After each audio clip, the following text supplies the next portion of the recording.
ദൈവത്തിൻ്റെ പരിശുദ്ധമായ നാമം മഹത്വപ്പെടുമാറാകട്ടെ. ദൈനംദിന അപ്പം എന്ന അനുദിന വചനചിന്തയിലേക്ക് ഏവർക്കും സ്വാഗതം.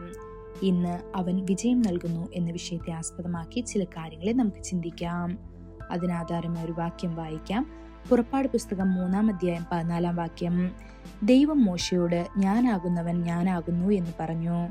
അവൻ പറഞ്ഞു, ഇസ്രായേൽ മക്കളോട് ഇപ്രകാരം പറയണം, ഞാനാകുന്നവൻ ഞാനാകുന്നു, എന്നെ നിങ്ങളുടെ അടുക്കൽ അയച്ചിരിക്കുന്നു. ഇസ്രായേൽ മക്കൾ 430 വർഷമായി മിസ്രൈമിൽ അടിമകളായിരുന്നു. യുദ്ധത്തിനുള്ള ആയുധങ്ങൾ അവർക്കില്ലായിരുന്നു. ഫറവോനെയും അവന്റെ സൈന്യത്തെയും നേരിടാൻ അവർക്ക് ശക്തിയോ അവസരമോ ഉണ്ടായിരുന്നില്ല. അവർ ദയനീയമായ അവസ്ഥയിലായിരുന്നു. കഠിനമായ അടിമത്വത്തിൽ ബന്ധിക്കപ്പെട്ടവരും പ്രവർത്തിക്കാൻ കഴിയാത്തവരുമായിരുന്നു. മറുവശത്ത് ഫറവോന് ശക്തമായ ഒരു സൈന്യവും അവനെ ഉപദേശിക്കാൻ നിരവധി മന്ത്രവാദികളും ഉണ്ടായിരുന്നു. മാനുഷികമായി പറഞ്ഞാൽ ഇസ്രായേൽ മക്കൾക്ക് അവനെ എതിർക്കാനോ യുദ്ധം ചെയ്യാനോ ഒരു മാർഗവുമില്ലായിരുന്നു. എന്നിരുന്നാലും അവർക്ക് വിജയം നൽകാൻ കർത്താവ് തയ്യാറായിരുന്നു. അതെ, മിസ്രൈമിൽ നിന്നുള്ള അവരുടെ മോചനത്തിനായി ദൈവം അവർക്ക് നൽകിയ ആയുധം പെസഹ കുഞ്ഞാടിന്റെ രക്തമായിരുന്നു. ആ ആയുധം 2 കാര്യങ്ങൾ നിർവഹിച്ചു. അത് ഇസ്രായേലിന്റെ കുടുംബങ്ങളെ മൂടുകയും സംരക്ഷിക്കുകയും ചെയ്തു. പെസഹ കുഞ്ഞാടിന്റെ രക്തം ഉപയോഗിച്ച എല്ലാ വീടുകളിലും സംഹാരദൂതന് പ്രവേശിക്കേണ്ടി വന്നില്ല. രക്തം പുരട്ടാത്ത വീടുകളിൽ മനുഷ്യരിലും മൃഗങ്ങളിലും ആദ്യജാതന്മാരെ കൊന്നൊടുക്കി. അങ്ങനെ കുഞ്ഞാടിന്റെ രക്തം നമ്മെ സംരക്ഷിക്കുക മാത്രമല്ല, വിജയത്തിന്റെ ശക്തമായ ഒരു ആയുധമായി മാറുന്നു.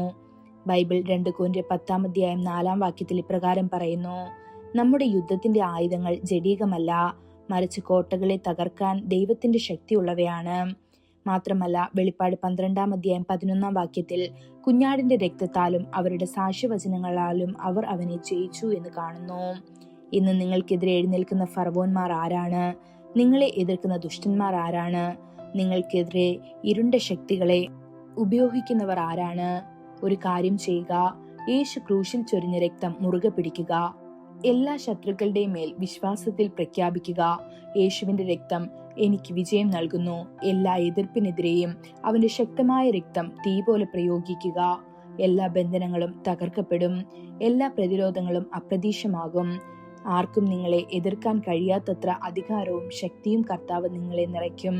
പെസഹ കുഞ്ഞാടിന്റെ രക്തത്തിലൂടെ ഇസ്രായേൽ അടിമത്തത്തിൽ നിന്ന് വിടുവിക്കപ്പെട്ടു എന്ന് മാത്രമല്ല, വെള്ളി, സ്വർണം, വലിയ സന്തോഷം എന്നിവയോടെ മിസ്രൈമിൽ നിന്ന് പുറത്തു വരികയും ചെയ്തു. 430 വർഷത്തെ അടിമത്വം രക്തം നിമിത്തം ഒറ്റ ദിവസം കൊണ്ട് അവസാനിച്ചു. ദൈവമക്കളെ, യേശുക്രിസ്തു തന്റെ രക്തത്താൽ പാപകരമായ എല്ലാ ശീലങ്ങളെയും ബന്ധനത്തിൽ നിന്ന് നിങ്ങളെ വിടുവിച്ച് സ്വതന്ത്രരാക്കാൻ ശക്തനാണ്. ഈ വചനങ്ങളാൽ ദൈവം നമ്മെ ഓരോരുത്തരെയും അനുഗ്രഹിക്കുമാറാകട്ടെ. കൂടുതൽ ധ്യാനത്തിനുള്ള വാക്യം എഫേസ്യർ 1-ാം അധ്യായം 7-ാം വാക്യം. അവനിൽ നമുക്ക് അവന്റെ രക്തത്താൽ അവന്റെ കൃപയുടെ സമൃദ്ധിക്കൊത്തവണ്ണം പാപമോചനമെന്ന വീണ്ടെടുപ്പുണ്ട്. ഇന്നത്തെ ബൈബിൾ വായന രാവിലെ 1 രാജാക്കന്മാർ 10-11 അധ്യായങ്ങൾ, വൈകുന്നേരം ലൂക്കോസ് 21-ാം അധ്യായം 20 മുതൽ 38 വരെയുള്ള വാക്യങ്ങൾ. ആമേൻ.